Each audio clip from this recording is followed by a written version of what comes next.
ensuring fights and maximizing drama. I forgot the video. Reality shows can have vastly different premises. Most of them follow a similar structure. Bring a group of strangers together, isolate them from the outside world, and then put them. Y'all would y'all ever do like some reality TV show if like they gave you $1 million? Like say they gave you like $1 million, do Naked and Afraid, where they put you in the jungle naked as fuck, nothing but you and your dick. Like y'all doing it? I think I will. Cause that's like low-key an easy meal if I don't get killed. Like I think I could survive 30 days in the jungle. Through some kind of challenge with real stakes on the line, and whether the final prize is money or love, the production process for maximizing. Bro, that's not even what I asked, bro.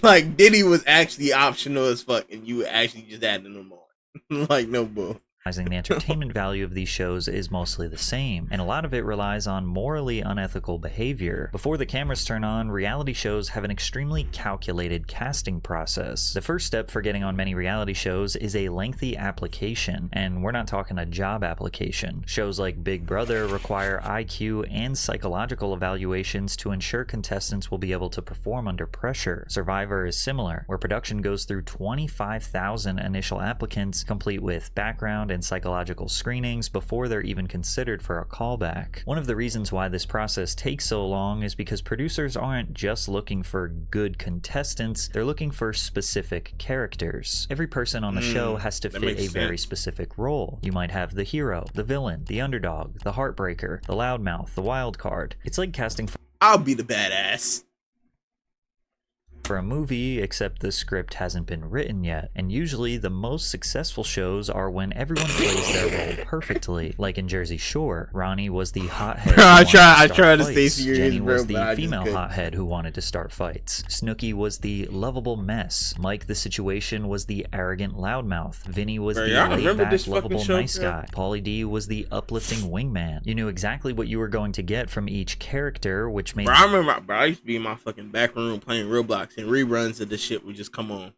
I don't think I was really supposed to be watching this at the age I was, but shit, bro. It was bad hoes in it sometimes. The show easier to produce, made the story.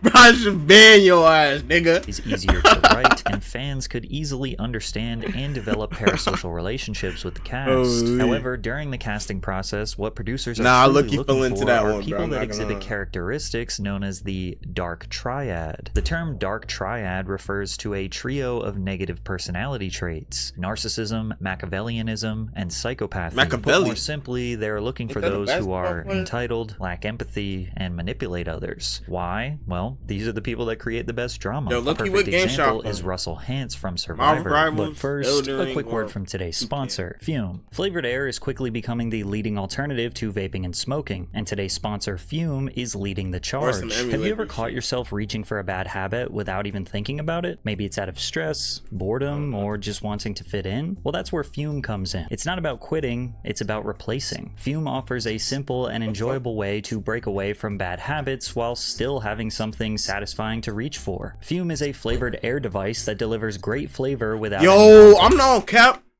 bro. I'm not on cap. I was literally just thinking of an idea about this before I started streaming, bro.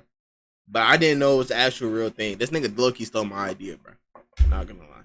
Chemicals instead of vapor. I promise you, I was thinking of this shit earlier, bro. Hey, bro, don't hit Nick, bro.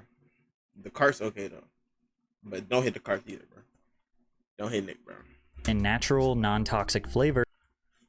What the fuck? That satisfy the craving. Fume's Bro, what the fuck? Premium wooden design feels great in your hand, and its magnetic top makes for a great fidget toy. The crisp mint flavor is great. Bro, it's refreshing. I don't think there's a single person on this earth that they offer tons of flavors, so there's something for everyone. Nigga, over 500,000 people have already made the switch to Fume as a part of their habit change journey. If you're ready to try it for yourself, now's the time. For a limited time, if you order the Journey Pack using my code PatrickCC, you'll get a free Fume. I really had with Rain, so I wanted to see her anger level. I wanted to see if I was powerful enough to twist her mind. It was a mind thing. She got mind screwed by me, and it worked.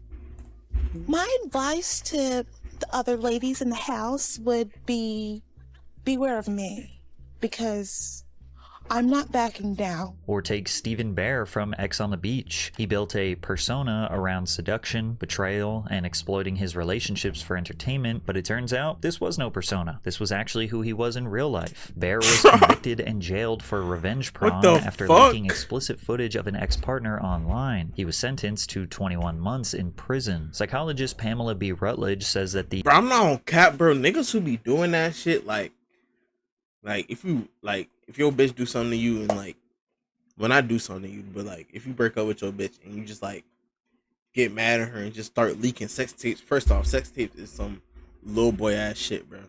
If you're doing that shit, bro, like, lock the fuck in, bro. But niggas who do that, bro, like, actually children. The perfect reality TV star and the perfect scammer or con artist have many overlapping traits. Actors, con artists, and scammers all tend to exude energy and have excellent powers of persuasion. The best scammers can project something desirable and likable about themselves. Nah, I'm not on cap, bro. That T-App shit, bro. Hey, if you log into that T-App, just know they got your address, my nigga. Yeah, I'm not on cap. That's the craziest shit I ever, like, that's the craziest shit of, like, the whole August, bro. No boy. Wait, is it August? I think it's August. Bro, that's the craziest shit of August, bro. Like, that T-App shit is crazy. Perceptions of trust and appear to offer an opportunity with lots of upside. Like, that was literally a CIA experiment, bro. And to no surprise, there are literally countless people who were found guilty of financial crimes before or after appearing on reality TV. Jen Shah from The Real Housewives of Salt Lake City was running a telemarketing scam targeting vulnerable, often elderly individuals. Shah pleaded guilty and was later sentenced to 6.5 years in prison and ordered to pay $6.5 million in restitution. Teresa Giudice from The Real Housewives of New Jersey served 11 months in prison after committing multiple acts of financial fraud. Richard Hatch from Survivor was indicted for fraud and tax evasion. Todd and Julie Chrisley were found guilty of both evading taxes and conspiracy to defraud community banks out of more than $30 million to fund their lavish lifestyle. Julie and Todd were sentenced to 7 and 12 years in prison, but lucky for them, another reality star scammer had the power to personally pardon them. If you just Google reality star fraud, you'll get so many different examples that it actually looks like these producers are intentionally trying to cast scammers to be on their show. But show producers have been criticized. I mean, bro, I'm not okay. That's not crazy, bro. Because once they get all that money, they try to figure out a way to keep all that money. Cause like, first off, the government gonna start taking your shit after you win the show. They're gonna take like half the shit you already won. So like, you just living on all this shit you have. So doing that fraud shit, like, hey, bro. Not doing enough due diligence to avoid platforming bad that shit gonna keep them right, people. Bro. Since they go through a deep vetting process, they should know about any potential controversies. Bachelor contestants met with a private investigator who is, quote, trained to dig up any skeletons in the closet, partly to use for their storyline, but also to get ahead of any tabloid stories that could come to the surface if they were on the show. Had they ever been arrested? Had they ever sent nude photos to anyone? Had they ever made an X tape? Had they gotten a DUI? Recently, Love Island cast member Sierra Ortega was removed from season 7 after posts from years ago resurfaced showing her using a racial slur that was historically used to attack Asian people. Outrage erupted online, she was labeled a racist, and fans demanded that she be removed from the show. She announced that she left the show due to a personal situation and then issued an apology online. I had no ill intention when I was using it, but that's absolutely no excuse because intent doesn't excuse ignorance. It just doesn't. Sierra also noted in her apology that angry fans called ICE on her family, and she posted a slew of extremely hateful messages. What the fuck? Nah, that's not even that. Y'all know that's not even funny. Like, yo, I'm not on cap, bro. That's why you gotta watch what you be saying, bro. Cause niggas never know, bro. That's why I never said no crazy shit in my life, bro. I never will, bro. And threats. Actually, bro, listen. Hey, there might be a couple of footage of me saying hard R. Hey, but yes, that was me. I'm in right now. Was receiving. To give you an idea of the magnitude of Love Island and this controversy, Sierra's apology video has over 20 million views. Now, some people were confused why this was being treated as a new news story, considering she had publicly addressed and apologized for the use of this slur before she was ever on Love Island, and that raised some conspiracies. Some suggest that producers knew about this controversy before the masses did and actively ignored it. Because if you think about it, Love Island only benefits from Sierra's backlash, as her name is directly tied to the Netflix series. I think it's safe to assume that when it comes to a reality TV show, all publicity is good publicity, right? When Love is Blind faced similar backlash. Yeah, because like, bro, most of the time when this reality TV show stuff be going on, like, the time where I hear about stuff like that isn't even like good shit going on, bro. It's always some type of drama or bad shit. For allegedly platforming bad people, creator Chris Colin defended their vetting process. We have background checks and psychological evaluations. Everyone in the world has a story, and we aren't the police. These shows don't take accountability. Bro, I have never touched an episode of Love Island in my life. I never plan to, bro. Actually, I don't even watch regular TV, bro. I haven't watched regular TV since I was like 10, bro. Like, I don't even fucking know. For the actions of their contestants because, well, realistically, they aren't to blame, but also because they aren't exactly looking for the most morally righteous individuals in the first place. Producers want a perfect mix of unpredictable, toxic, and genuine personalities, which when thrown in a room together for long enough are guaranteed to cause chaos and produce dramatic television. Then again, producers' psychological manipulation tactics can even have genuine people behave differently than they normally would. Sarah Hartshorn, who was cast on America's Next Top Model in 2007, described producers exuding a subtle tactic. Thousands upon thousands sent in audition tapes from all over the country, every single state. We had casting scouts all over looking for candidates, and you guys are the ones who made it. You're here, and it's not just your looks. You all know that being a top model is more than that. It's who you are, and one of you is America's Next Top Model. This is a once-in-a-lifetime opportunity. By framing the contestants as chosen and exceptional, producers create a heightened sense of purpose and pressure. It deepens the emotional investment of the cast, making them more willing to endure extreme conditions or humiliation for the sake of not wasting their once-in-a-lifetime shot. It also shifts the... So it's like every reality TV show, basically, you falling into a humiliation ritual of some type of sorts, bro.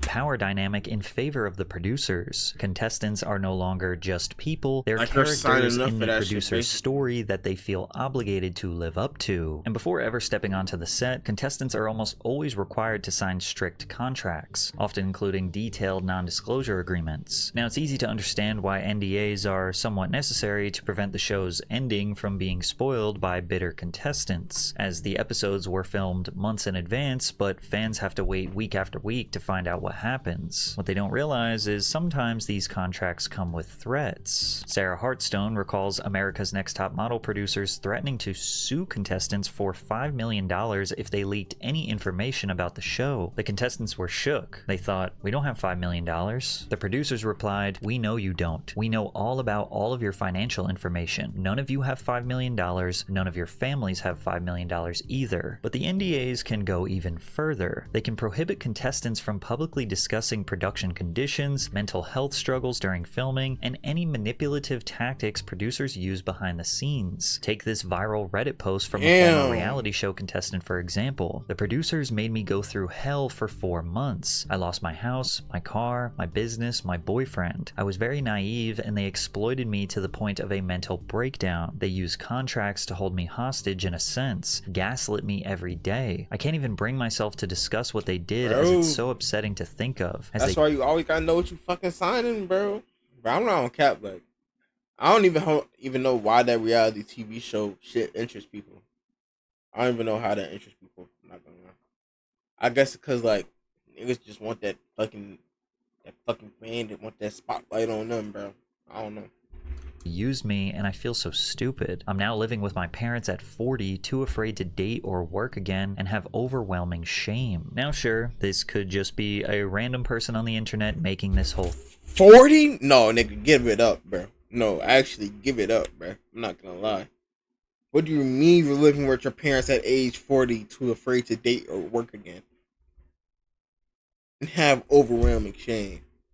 Yeah, I'm not gonna lie, pack it up. Overwhelming shame. I would Now, have sure, packed this that shit could up. just be a random person on the internet making this whole thing up, but this anonymous recount sounds exactly like the countless personal stories I will share throughout this video. So now that producers have acquired a perfect cast of clashing personalities, instilled all of them with a slight god complex, and prevented them from revealing any information about their experience, the next thing to do is manipulate their surroundings, restricting their diet, and implementing borderline torturous tactics to manufacture chaos. And it all starts with 24/7 surveillance. As soon as you wake up in the morning, your mic is put on. When you go to bed, it's taken off. On The Bachelor, contestants sign contracts in which they must agree to be filmed up to 24 hours a day, 7 days a week. But this may also be by means of hidden cameras and microphones, according to the contract, meaning they're likely going to be caught at some point in a less than positive light. They should have no expectation of privacy. This may seem like an obvious necessity for reality TV to function. After all, the only way they can capture reality is by making sure literally everything is being filmed and recorded, right? Sometimes you see a contestant rip off their microphone and storm off to essentially protest being recorded, but the cameras just follow them anyways, and the audience is excited for more drama. It's a harsh reminder that they literally can never... Niggas get signed to reality TV show and instantly just start gooning in the camera and don't get no fuck. escape. On The Bachelor, constant filming is actually sold as a good part of the experience. Contestants open up about things like anxiety, grief, or past trauma, all while the cameras are rolling 24/7, turning their real pain into a part of the show. The audience is made to believe that all this surveillance is necessary to show someone's journey, because towards the end of the show, there is literally a highlight reel of all of their pain being broadcast to millions of people. And the craziest part is, the contestants have no control of how that pain is edited, manufactured, and presented to the world. Surveillance is done by the producers to maintain complete control over their participants, and this anonymous Love Island contestant described the extreme lengths producers would go to. When you're there, you don't realize how much you are controlled by them. If you talk too much about life outside of the island, the voice of God, which is like a big speaker, will tell you to shut up. So it's like, this doesn't make good telly. Most of your day is just filled with gossiping about situations inside the villa, because that's all you're allowed to talk about. Another former Love Island contestant described what producers will do to provoke a situation. They set up the environment. Bro, niggas still in school, bro. Holy. Imagine still being in school, bro. Hey, 2025 graduate right here, bro. Listen, bro. Listen, bro. Hey, don't get straight all that ass, bro. Do your fucking work, bro. Do your fucking schoolwork, bro. To get them fucking test you, because they know exactly what you don't like. They know exactly what you're scared of. They know what you're attracted to. Hey, what bro. You're not attracted to. Hey, bro. Me and my niggas unemployed, bro. We stay unemployed, bro. Hey, we never need to get our rights, bro. Do you got Rick Owens? Do you got Rick Owens? I ain't think so. They know your triggers, so it's very easy for them to manipulate your environment and situations to get the best reaction out of you. And especially when the storyline is not going the way that they want, they know exactly how to fix that because they know you very well. You're literally just a little rat in their experiment, and they're trying to see what they can change and what they can do to see how you're going to react and how far they can push you. Now, beyond surveillance, one of the foundational elements of a successful reality show is keeping the contestants in pure isolation. In Big Brother, contestants are confined to a house with no access to phones, internet, television, or contact with family and friends. This isolation forces them to rely on their relationships within the house, making every alliance, betrayal, and argument feel more intense. Former Bachelor contestant Leslie Hughes said, "We have nothing. We are completely cut off from the world. We have to talk to each other. We have nothing else to do." Similarly, Love Island isolates contestants in a luxurious villa where they have no communication with the outside world. There are no distractions, and they essentially create this artificial bubble where... Hey, bro, hold up, bro. Hey. Hold on, let me go back. Hold on. The outside world. There are no distractions, and they essentially create this... This John bad as shit, though. I'm not gonna lie. Yo. She's bad as shit. I'm keeping it up. Keep it up. Every time I was scrolling on TikTok, bro, I saw a clip of her, bro. She was looking good, bro. Niggas was tripping. Artificial bubble where everything on set I don't know why becomes everybody the hated only her. thing that matters to them. We didn't have any autonomy at all. Not only did they take our phones, they took our wallets, they took our IDs. We gotta do better, bro. We gotta do better, bro. We gotta do better, bro. We gotta do better. We gotta do better, bro. We gotta do better. We gotta do better, bro. We gotta do better. They took our passports, all in the same instance, without telling us ahead of time this was going to happen. We were filming 18 to 20 hours a day. The only time we weren't being filmed was when the union crews swapped out for a new crew because they had met their maximum for the day. You never see daylight unless you're allowed to use the bathroom, which is a trailer outside. They keep you in the state where you really have no idea how much time has transpired. It's one of those things where, looking back on it, if someone told me it was a month, I might have believed them. So what else can they do to cure their boredom? Well, have you ever noticed just how much alcohol is being consumed on reality TV shows? It feels like most of the explosive moments or juicy drama erupts after a night of heavy drinking. Nick Bateman from Big Brother said, alcohol was given to us when we were feeling down or... Bro, alcohol is such a no-no for Nigeria, man, bro. That shit's nasty as fuck, bro. Don't do that. Don't do that. Don't do that. Not gonna lie. Depressed or nothing was going on, because obviously alcohol is the Molotov cocktail producers use to liven things up. Bateman says drinks were coveted by contestants because like once you see how people act off alcohol, bro, it just make you not want to do it either, bro. Cause bro, going to parties and shit and just seeing the drunk bitches and fuck. I'm trying to get the word bitches out of my category of language, bro. But seeing all these drunk whores, fuck, that's damn near the same thing, but it's what they, bro. It's damn near what they are, bro. Like, bro, it's just so like disappointing. It's like, bro, our generation is roughly ruined, bro. Like, what the fuck are we doing? Quell the boredom of being captive in the house. Bronwyn Wyndham Burke from The Real Housewives of Orange County says that producers took it a step further. Whenever you're filming, they have alcohol there. They ask you before you go on a trip, what kind do you like? They get to know what your favorites are. And while producers don't force you to drink, alcoholic beverages were readily available, and that sometimes during scenes, cast members were discouraged from eating. Jeremy Hartwell, who was a Love is Blind contestant, sued the company alleging that he could not access food and water, but alcohol was available and even encouraged on an empty stomach. Now, it's one thing to give a bunch of partiers some alcohol, but putting restrictions on their diet is just borderline evil, and there's a lot of evidence that supports this tactic. On The Bachelor, contestants are not allowed to eat any food during their dates. Imagine walking into that vision just seeing straight Casamigos and Don Julio, bro. Nothing else, no food, no nothing. Bro, I would have been mad as fuck, bro. Because the microphones pick up the unpleasant sounds. No one looks good eating, and microphones pick up all kinds of chomping. Now, this seems like a justifiable reason, and even though it sounds messed up, in shows like Survivor or Alone, contestants aren't fed enough to somewhat mimic the simulated reality of surviving in the wild. But one could also theorize that low blood sugar could prompt emotional reactions, pushing contestants towards emotional or medical breakdowns. Bro, anyone is gonna get mad that they don't have food, bro. It's not just because I am big boned.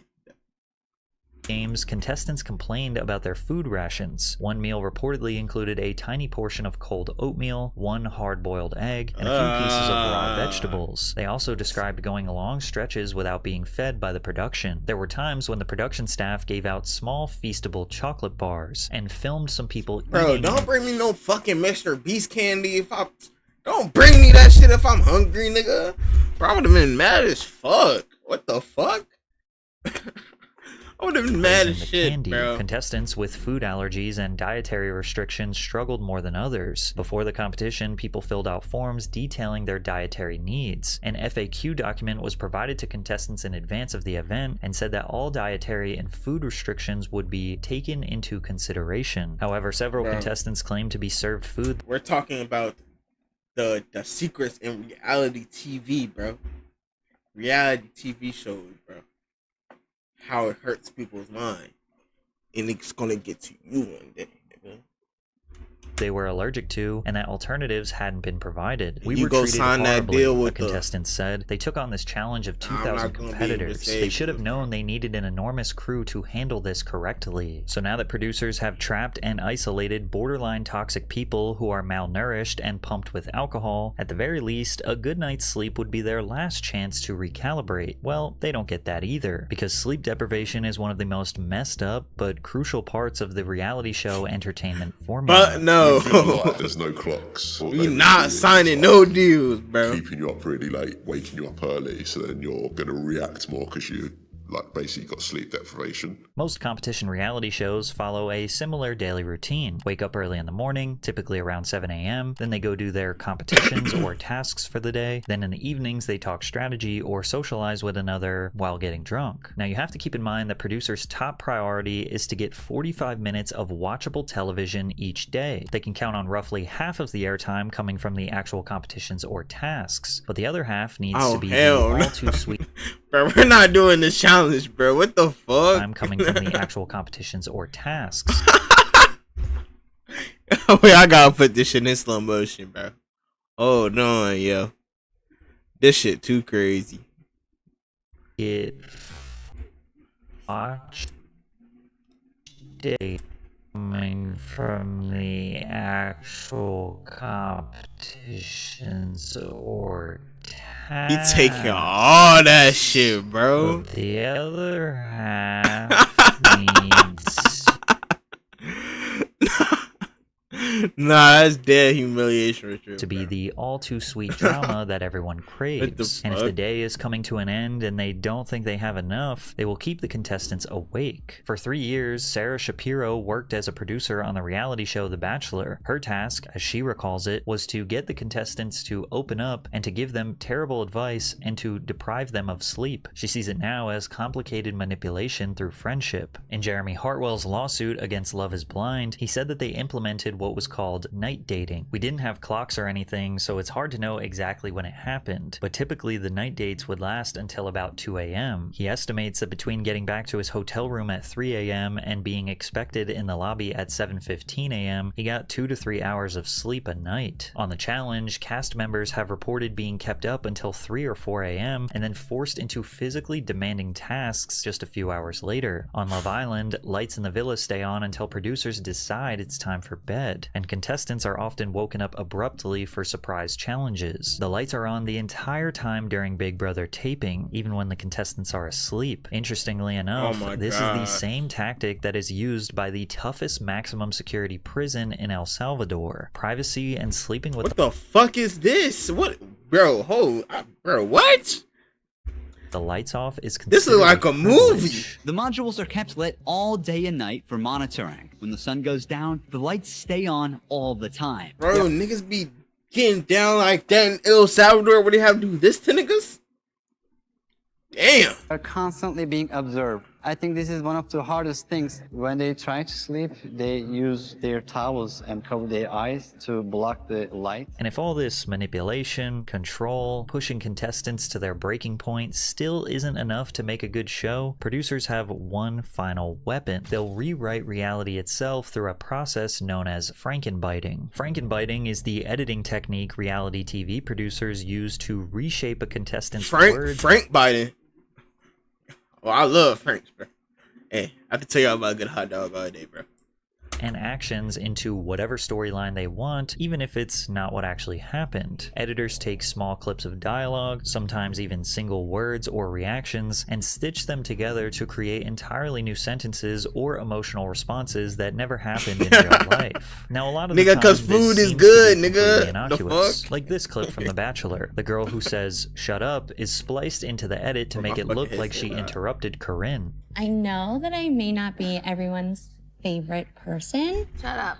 And I feel like there's like things going on behind my back, or comments or whispers. And in that moment in real life, when Corinne was talking, Jamie did not interrupt her and say shut up. That was taken from an entirely different moment out of context. And then the women who are shown laughing after Jamie says shut up was also clearly taken out of context. This happens so often in reality TV, and it's extremely clunky to watch. It often makes me wonder how people get so invested when you can see that things are manipulated even for the smallest reasons. However, sometimes situations are chopped up so much and narratives are so distorted that it's shameful producers got away with it. On season 1 of Joe Millionaire in 2003, Sarah Kozer was being portrayed as the bad girl. Producers set up a scene where Sarah and Evan go for a walk into the dark yard where the cameras cannot capture them. They took audio from Sarah getting a back massage from another female castmate hours before and then put it over a vague panning shot of the backyard and made it seem like she was giving Evan top in the woods. They made it look like she gave him head in the woods. But even when Sarah tried to go to the press after the show was over and convince everyone that the whole scene was taken out of context, people around the world were not convinced. Let me take a couple of calls. All right, let's go to Randy. Randy, go ahead. Hey, Howard, how are you? Yeah. Sarah, let me tell you something. You're making up this whole story about you were set up. You were in love with that guy. You were all over him. You went into the woods. Oh my gosh. And shit like this creates a big parasocial activity, bro. This is why shit like this needs to be abolished off the planet Earth. Because parasocial is one of the worst things in the room around Earth. On me. The slurpy noise. Right, you know what? I hate to break it to you. I just want you to entertain the possibility that perchance not everything you see on television is exactly You didn't give him oral? Well, let me tell you something. Hello? As soon as he didn't pick you and you heard he didn't have the money, you were devastated. You're nothing but a gold-digging white trash loser. Although Sarah Kozer handled the scrutiny from the public with grace, others fell victim to the immense backlash. One of the darkest consequences of reality show editing is how quickly contestants become targets for obsessive, toxic fandoms, which has mostly been aimed towards people who have been labeled as villains on the show. And to some degree, you can't blame the fans. After all, they can only judge a contestant based on what they've seen on the show. But as we know, these shows are barely a reflection of who that person actually is. What makes it worse is these mass harassment campaigns often come from fans who believe they're acting. Alright, Joseph, bro. Don't let the fucking bed bugs bite you for school, little bro. Take your ass to sleep, little bro.